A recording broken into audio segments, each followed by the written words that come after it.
Golconda jewellers తెలంగాణలో మొట్టమొదటి factory outlet మన కొత్తపేటలో ఫిబ్రవరి 14న గొప్ప శుభారంభం. 2016-17లో అప్పుడు కేసీఆర్ గారి ప్రభుత్వం ప్రపంచ స్థాయి పర్యాటకులను తెలంగాణ రాష్ట్రం వైపు ఆకర్షించి చేయాలని చెప్పేసి అప్పుడు ప్రభుత్వం ఒక 2 గొప్ప ప్రాజెక్టులు ఇచ్చుకున్న అధ్యక్ష. ఒకటి మూసీ రివర్ ఫ్రంట్, ఒకటి మానే రివర్ ఫ్రంట్. ఈ 2 ప్రాజెక్టు టేకప్ ఇచ్చిన అధ్యక్ష. దాంట్లో భాగంగా సౌత్ ఇండియాలో ప్రప్రథంగా ఒక కేబుల్ బ్రిడ్జ్ ఆల్రెడీ ఈ మానే రివర్ ఫ్రంట్లో భాగంగా స్టార్ట్ చేసిన అధ్యక్ష.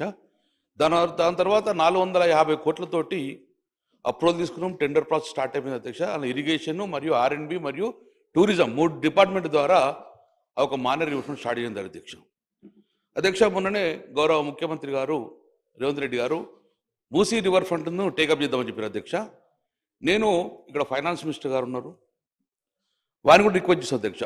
ఎలాగైతే మూసీ రివర్ ఫ్రంట్ మీరు కొత్తగా స్టార్ట్ చేస్తారో already existing project almost 70% works complete అయిపోయినాయి.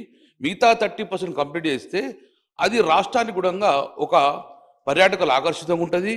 మళ్ళీ రాష్ట్ర ప్రభుత్వానికి కూడా రెవెన్యూ క్రియేట్ అవుతుంది. కాబట్టి ఆ ఒక పెండింగ్ వర్క్స్ ఎక్కడెక్కడ ఉన్నాయో ఆల్రెడీ దాని మీద సబర్మతి రివర్ ఫ్రంట్ స్టడీ చేసిన అధ్యక్ష. సౌత్ కొరియాలో ఉన్న యోసో కూడా వేయడం జరిగింది అధ్యక్ష. ఆల్మోస్ట్ టెండర్ అయిపోయినాయి, వర్క్ కూడా స్టార్ట్ అయింది అధ్యక్ష. సో 70% వర్క్ కంప్లీట్ చేసిన దాన్ని మళ్ళీ ఈ మధ్యన ఆపమని చెప్తున్నట.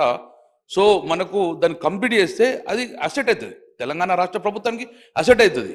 సో దాని పెండింగ్ ప్రాజెక్ట్ ఉండకుండా ఎలాగైతే మూసీ రివర్ ఫ్రంట్ కంప్లీట్ చేస్తానని మీరు అనుకున్నారో దీన్ని కూడా బడ్జెట్లో నిధులు కేటాయించి మిగిలిన 30% వర్క్స్ కూడా కంప్లీట్ చేయాలని చెప్పేసి నా ఫైనాన్స్ మినిస్టర్ గారిని నేను రిక్వెస్ట్ చేస్తున్నాను. దాని కూడా నిధులు కేటాయించాలని చెప్పి నేను కోరుకున్నాను అధ్యక్ష. మంత్రి గారు.